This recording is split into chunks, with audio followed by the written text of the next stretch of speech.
एक बार कैलाश पर्वत पर भगवान शिव और मां पार्वती बैठे हुए थे। शिव जी ध्यान लगाकर बैठे थे। तभी पार्वती जी ने देखा कि वे मंद मंद मुस्कुरा रहे हैं। पार्वती जी के मन में प्रश्न उठा कि आज महादेव ध्यान मुद्रा में भी क्यों मुस्कुरा रहे हैं। उन्होंने भोले बाबा की समाधि समाप्त होने पर उनसे पूछा, स्वामी मैंने आपको पहली बार समाधि में मुस्कुराते हुए देखा है, इसका क्या कारण है। शिवजी ने उन्हें बताया कि उनके एक भक्त और उसकी पत्नी की बातें सुनकर वे मुस्कुरा रहे थे। पूरी बात बताते हुए महादेव ने बताया कि मृत्युलोक में मेरा एक ब्राह्मण अनन्य भक्त है जो कि मेरे ही एक मंदिर में पुजारी है और दिन रात मेरी सेवा में लगा रहता है। वह इसी मंदिर के पीछे छोटी सी कुटिया में अपनी पत्नी के साथ रहता है।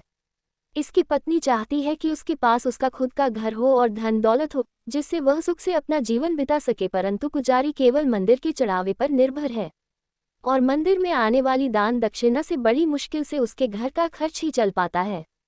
घर और अन्य सुख सुविधा कहाँ से आएंगी, पर वह दिन रात मेरे से अपनी पत्नी का सपना पूरा करने का अनुग्रह करता रहता है। आज उसकी पत्नी ने उससे ऐसी बात कही जिसे सुनकर मैं मुस्कुराए बगैर नहीं रह सका।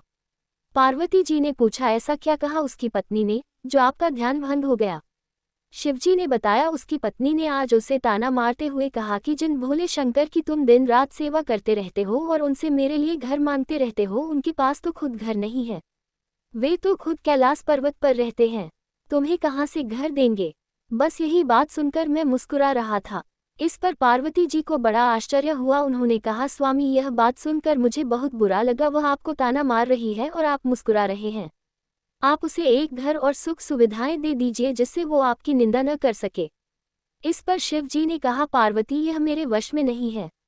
ये सभी प्राणी तो मृत्युलोक में रहते हैं अपने पिछले जन्म के और साथ ही इस जन्म के कर्मों का फल भोग रहे हैं, और जैसे ही इनके कर्मों का फल इन्हें मिल जाता है, उन्हें सभी प्रकार के सुख मिलना शुरू हो जाते हैं और अंत में वे मुक्ति पा जाते हैं। इसीलिए इसे मृत्युलोक कहा गया है। मनुष्य बार बार जन्म लेकर अपने कर्मों का हिसाब चुकाता है। ये कर्मभूमि है, बिना कर्म के गति नहीं है। आगे शिव जी ने कहा, ये ब्राह्मण पिछले जन्म में एक साहूकार था जो कि लोगों की जमीन, उनके जेवर, पशु आदि गिरवी रखकर उन्हें पैसे देता था और उनकी जमीन हड़प लेता था, और जो दूसरों के जेवर और ब्याज में पैसा मिलता था उसका उपयोग उसकी पत्नी भी किया करती थी। इसी कारण आज इस जन्म में इसे घर नहीं मिल सकता और इसकी पत्नी जिसने उन वस्तुओं का उपयोग किया वह भी इसके साथ यह कर्मफल भोग रही है। इस जन्म में यह मेरी सेवा कर रहा है, जिससे इसके कर्मों के फल में जो कष्ट मिलने थे वे मेरी भक्ति के कारण इसे नहीं मिल रहे हैं। इसका जीवन शांति से कट रहा है, पर जब तक इसके कर्मों का हिसाब पूरा नहीं होता इसे घर और अन्य सुविधाएं नहीं मिल सकती। यही विधि का विधान है। पार्वती जी ने कहा, ये तो ठीक है, पर उसकी पत्नी जो आपकी निंदा कर रही है उसका क्या। तब शिव जी ने कहा, संसार में जैसे जैसे कलयुग का समय निकट आता जाएगा, मनुष्य भगवान की भक्ति करने के स्थान पर उनकी निंदा करने लगेगा। ये सृष्टि के आरंभ में ही लिखा जा चुका है। जो व्यक्ति इस कठिन समय में मेरी सेवा करता रहेगा उसको इस मृत्युलोक से मुक्ति मिल जाएगी।